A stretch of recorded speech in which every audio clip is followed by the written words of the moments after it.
Salut tout le monde, Jean-François Leclerc, motoneige.ca, en compagnie de Pierre Généreux des motoneiges Géraud. Donc aujourd'hui, à l'atelier Géraud, on parle de suspension arrière.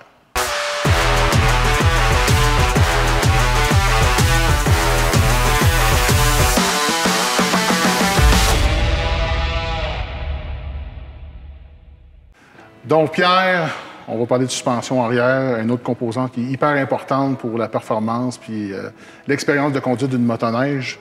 On a une Air Motion X ici devant nous. Donc j'aimerais ça que tu me parles, c'est quoi l'entretien qu'on doit faire là-dessus au niveau des suspensions arrière? Pas de problème. Premièrement, vous savez que dans un hiver, une motoneige, ça pogne quelques trous, hein, quelques bosses. Quelques-uns. On a des suspensions qui sont vraiment de qualité incroyable. L'évolution est phénoménale.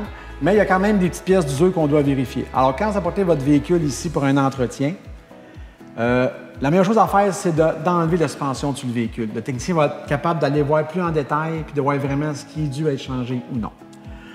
Première chose importante à vérifier, en premier lieu, c'est les glissières de suspension. On connaît toutes les glissières, on sait que c'est la pièce d'usure normale entre le traîneau et la chenille. On a une barre, une ligne au centre de la glissière qui nous dit quand est-ce que la glissière va être due à être changée. Ouais, la ligne qu'on voit ici, dans le fond. Hein? Exactement. Excellent. On peut dire qu'il y a deux types de glissières sur le marché. La glissière traditionnelle, vendue par BRP d'origine, qui est une très bonne glissière, qui va durer facilement une saison, dépendamment des conditions de neige et de glace, qu'on vend en grosse quantité. Puis les gens qui veulent avoir le quad un peu plus performant, d'un quad un peu plus glissant, j'invite à la prendre. Oui. C'est la fameuse glissière qui est vendue par Dupont qui s'appelle la Vespel.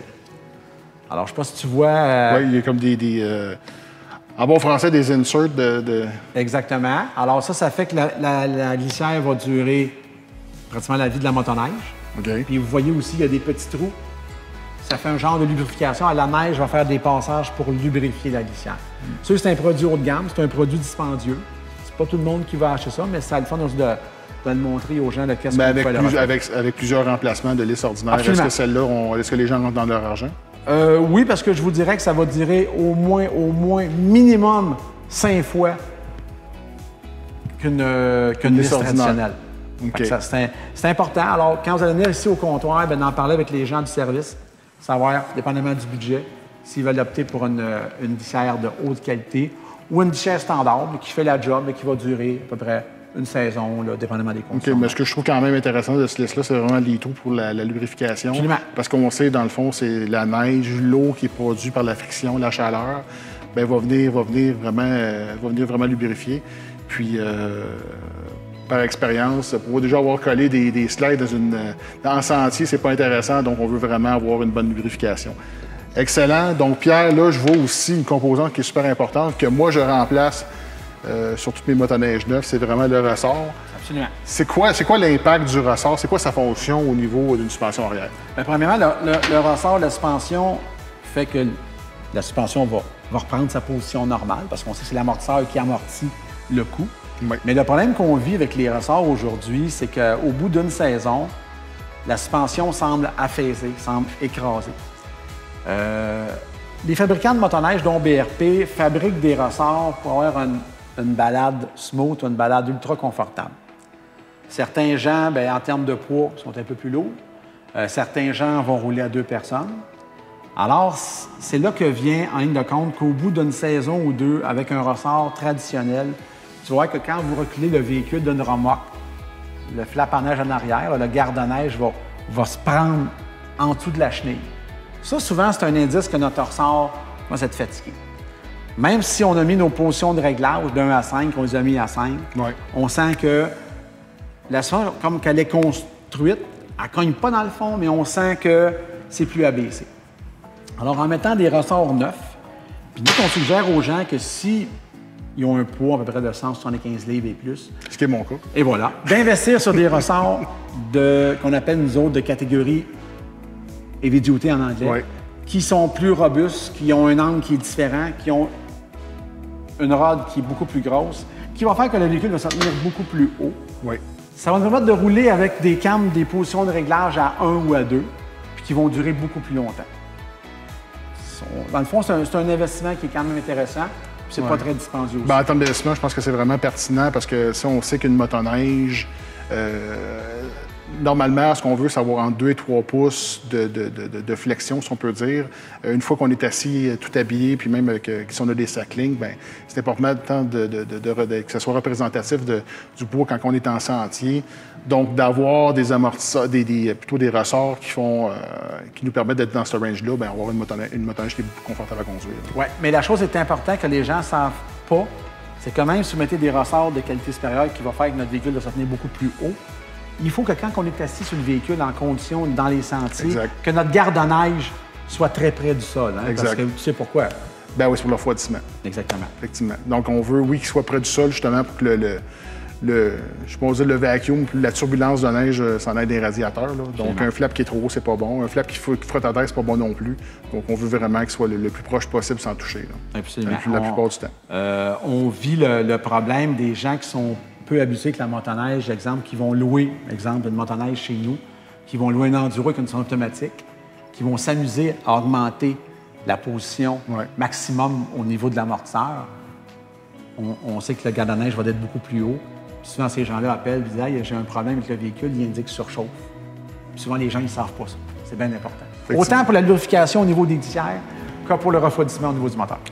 Pierre, au niveau, BRP, aujourd'hui, il y a la technologie Smart Shock sur les motoneiges haut de gamme. Est-ce qu'il y a une particularité avec les ressorts ou c'est tout identique? Non, c'est tout identique. Puis même si on change des ressorts sur nos suspensions avec des Smart, on n'a pas besoin de recalibrer la suspension ou de faire un update sur l'ordinateur. Ça, il n'y a aucun problème là-dessus. Ça se fait automatiquement. Oui. Là, je vois que tu as amené des roulements à billes puis aussi des bushings. Oui. Donc, j'aimerais ça que tu m'en parles. Pas de problème. Les véhicules d'aujourd'hui, avec les nouvelles suspensions qu'on a, tout se passe sur le bras avant de la suspension. Toute la tension, tous les chocs, tout passe par là. On voit ici, on a de la boulonnerie, puis on a ce qu'on appelle un axe. Ça, c'est la pièce qui use le plus rapidement sur ces véhicules-là. Alors, toutes les tensions de l'hiver vont sur cette pièce-là. Fait que quand vous venez à une inspection pré-saison chez Géro, la première chose que le technicien va aller faire, c'est qu'il va aller vérifier s'il y a de l'usure sur l'axe. Ce n'est pas des pièces qui sont dispendieuses. Alors ça, c'est très, très, très important. Nos ressorts, nos glissières, nos axes. Puis après ça, bien là, on peut parler d'autres choses si tu veux. Parfait. Au niveau des roulements, parce que dans le fond, les roulements, c'est vraiment pour les roulettes. Oui. Le plus important, depuis que BRP offre des roulements beaucoup plus petits, les roulements durent de façon incroyable. Des roues, ça ne brise plus. Mais sauf que, pensez que vous avez 5 roulements qui sont critiques. Ces deux-là et les 3 à l'arrière. Toute la pression du véhicule est sur ces roues-là. Les roues d'en avant ici, si un roulement qui roule rude un peu, c'est pas très grave. C'est pas grave. Ces là, par exemple, si vous brisez le roulement de cette roue-là, vous avez un sérieux problème, autant lui que lui. Donc, on tient toujours en inventaire, puis quand vous venez à l'inspection, c'est que justement, c'est pour ça que le mécanicien, je vous disais, il va enlever la suspension pour vérifier vraiment l'usure de ces roulements-là. Puis si on parle de roulement, vous savez que dans la vie, il y a des chauffeurs pas chers, des affaires plus chères. Bien, j'ai apporté aujourd'hui un roulement, on ne pourra pas voir la différence réelle. Un roulement chinois, pas cher, tentatif à acheter. Qu'on appelle un roulement économique. Exactement. Ou un vrai de vrai, un SK vendu par BRP. On a fait des tests physiques ici, c'est pas du tout la même qualité. Fait que les quelques dollars là, que ça coûte de plus, là, ça vaut vraiment, vraiment, vraiment, vraiment la peine. Excellent. Au niveau des roulettes, bon, on parlait des roulettes en arrière, c'est critique ici aussi. Au niveau du caoutchouc, de la bande de roulement, qu'est-ce qu'on peut vérifier là-dessus? Bien, on va vérifier justement s'il n'y a pas un plat. Exemple, si on a un roulement qui a saisi, la roue a saisi, elle ne roule plus, fait qu'on s'entend que la roue va d'être avoir un plat. On va faire cette vérification-là complète, mais par expérience, je vous le dis, là, des roulettes chez BRP, on n'en rend plus parce que ça ne brise plus. Ouais, il y a eu une évolution incroyable. Personnellement, pour avoir déjà changé des roulettes plutôt, quand j'en change, c'est parce que j'avais des chenilles qui étaient cramponnées. Exactement. Puis là, à ce moment-là, bien, les roulettes mangeaient des coups de façon continuelle, donc surtout ceux-là ici. Là. Mais effectivement, les nouvelles machines, c'est un peu moins pire à ce sujet-là.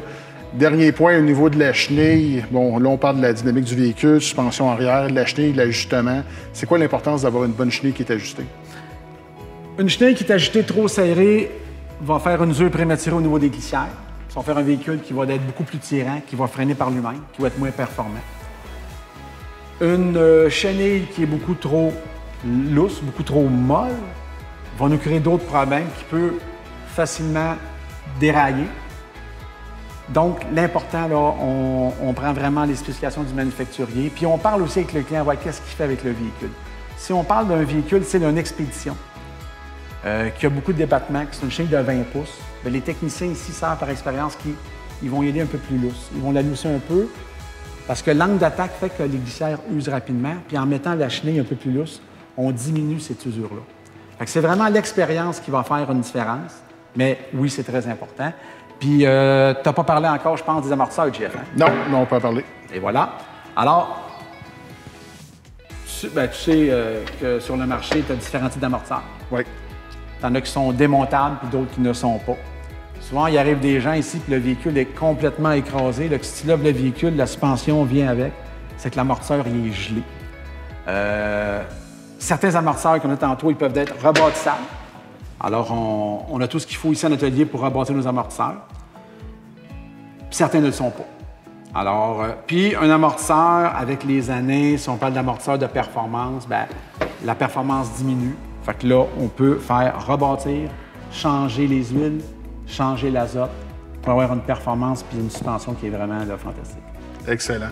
Donc, Pierre, encore plein de super bons conseils pour l'entretien de sa motoneige. Je pense qu'il y a beaucoup de choses à vérifier au niveau de la suspension arrière, mais il y a des experts qui existent.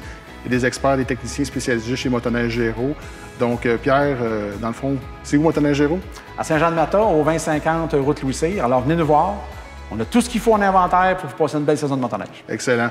Donc, capsule super intéressante. Je vous souhaite une très belle saison. Puis, suivez-nous sur l'Atelier Géraud. Merci. Au revoir.